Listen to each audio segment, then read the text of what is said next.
Hey everybody, this is Art from the band Everclear, and you're watching CWG TV. We're here at the Viper Room with Art from Everclear. It's exciting. Good to see you again. It's good to see you. What's going on? So tell us a little bit about your upcoming tours. Like, you know you're doing the Warped Tour. Right. We're doing the Warped Tour. We're doing a bunch of shows all over the country. We've been doing shows all summer, just getting ready for Warped Tour, and then I'm getting ready. I'm going to do some solo stuff in October, and then we go in the studio November, December to make a new record.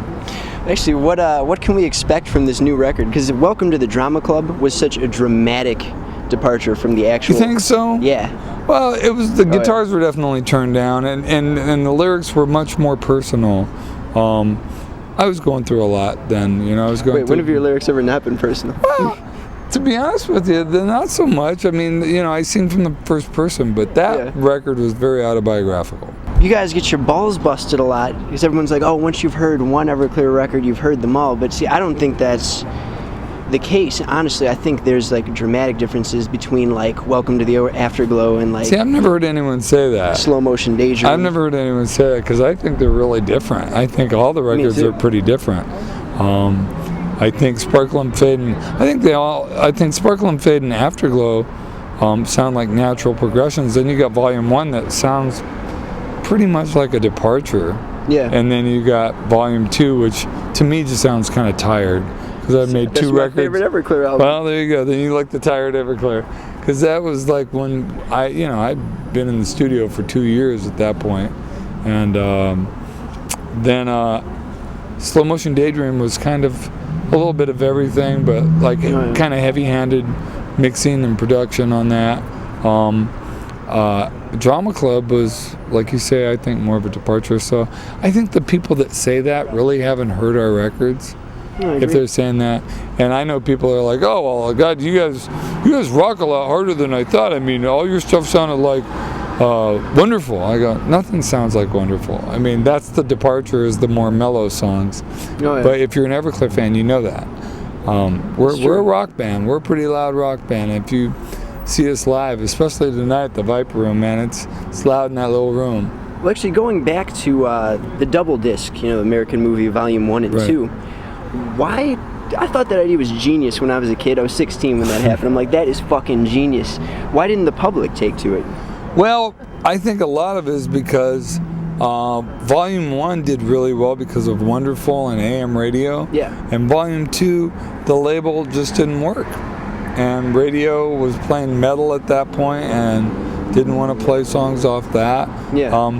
I, in hindsight, probably wouldn't have done 2 records. I would have done 1 record, but with songs that sounded totally different. Yeah. And I think they would have. I could have got them to live together, and it would have been one epic record. Yeah. And I think the fact we put out 2 records just kind of pissed off a lot of people in the industry because no one else did it. No one else had done it really. 2 volumes like that, except for like Guns N' Roses, but their second volume didn't really do very well. So, one thing I've always wondered, all right, that album, The Vegas Years, that came out on Capitol. Right. So, how come Capitol's like with Everclear? What does that mean? Well, like, you know, they drop you, and then they're like, then when you put out the Drama They didn't drop me. They didn't drop me. I got off. You left? Oh, yeah. No, I asked. I'll show you the letter. I asked. And then they sent me a letter and said, well, we're going to let you go. And I'm like, well, yeah, because I sent you a letter saying I don't want to, I'm not going to record. I didn't know. Well, a lot of people don't know. I asked to be let off, and then they tried to convince me to stay, and I was thinking about it, and while I was thinking about it, they came back and said, nah, you know what, we're going to let you go.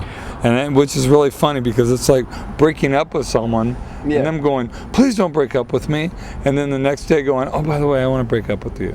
Because they want to do it. That's kind of what it was. Because this is what I always wondered is why, Slow Motion Daydream wasn't like a multi-platinum, million-selling album, because it was a great record. Well, thank you for saying so. You know, it's really weird when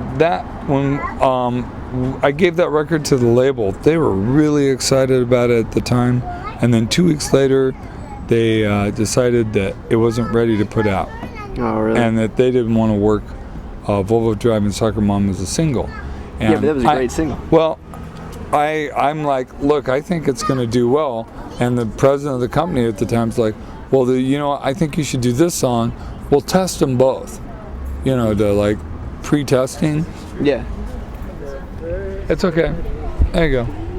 Anyway, to pre-testing and see which one does better. And the song that he wanted was a song called New York Times, which I think is a great song. It's pretty good. And I wanted that as the second single.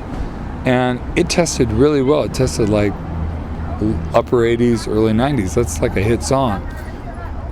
Volvo Driving Soccer Mom tested at 99%. It was the highest testing song ever in the history of the three companies that tested. And so I proved the label president wrong. And they he still agreed to put it out. They put no money. They didn't work it at all. Shit. They didn't even work it to radio. It got no ads first week. Oh, but the other thing that's interesting about you is you produce all the Everclear records. Well, except for that Slow Motion Daydream, it was you and you co-produced it. No, I produced it. I gave my friend Lars co-production. He didn't produce it. I produced it. What was that song Blackjack all about, by the way? It was about John Ashcroft, who was the Attorney General at the time. Yeah. Yeah, that's actually him singing in the middle of it, or someone that sounds like him, because it would be illegal to use his sample.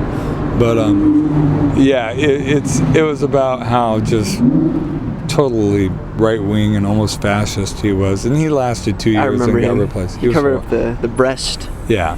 Injustice. He was horrible. He was a horrible man. Well, yeah, but so back to the producing question. How do you do that as an artist? Like, how do you put yourself outside of the picture and be able to produce as well as perform? Like, how do you make that work? I wouldn't know any other way, because to me it's all part of it. It's like writing, performing, producing, arranging. All that's part of being an artist who makes his own music. Yeah. Everything's got my flavor on it. So if you like it, great. If you don't like it, not so good. But that's what I've done up to now. This next record, there's like a very short list of people that I would use as co-producers. Very, very short, like 2 people.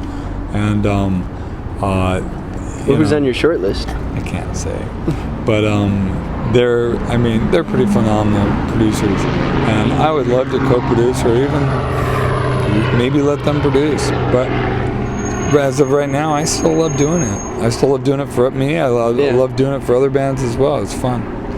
I'm doing a lot of writing and production while I'm down here this week, so it's fun. I'm moving back to LA. I'm not LA, California. Wow. Yeah. How long has it been since you've actually lived in LA? Lived in LA since 1987. Wow. It's a long time ago. So what's with the decision to leave Portland? Because you personify Portland. Really? Yeah, that's what everybody tells necessarily. me. But we got a writer in Portland. She's like, oh, our Alexakis, he's like Mr. Portland. Well, I do a lot for Portland Public School and stuff. Wait, what's your favorite Everclear song? Oh God. Make me choose my babies. I think Learning How to Smile is a pretty great song that I never get tired of hearing or playing. I like that a lot. I'm really lately been listening to a song that we never put on a record called Jesus Was a Democrat. It was just a download. Oh yeah. And I might record that for the next record. We might re-record it with the new band. It'd probably rock. Yeah. Of course, I like all those rare songs that nobody knows about. The Gay Bar song. From Colorfinger. We're putting the Colorfinger record out. Are you? Yeah. Well, when got a deal to put it out. Well, I need to hunker down. Hopefully it'll come out like early next year. Probably won't come out later this year. Probably early next year. But seriously, I know I've been saying it for a while, but I'm going to do it. Nice. I got to sit down, spend 2 days, compile it, write notes, write liner notes, and it's gonna have all the old Colorfinger demos, and that's awesome. Yeah, it's gonna be cool. It's gonna be like a 20-year kind of retrospective. That was going on eBay for like hundreds of dollars. $400 or $500. Yeah. Yeah. Now we sell it for $15. See, what you should have done is bootlegged a bunch of your own copies. Nah, someone else did that. I had to put a cease and desist. The guy that used to be my guitar tech did that.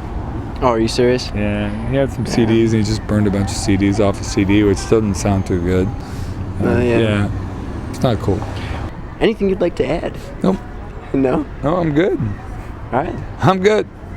That's all I got. Okay. Thank you. Thank you.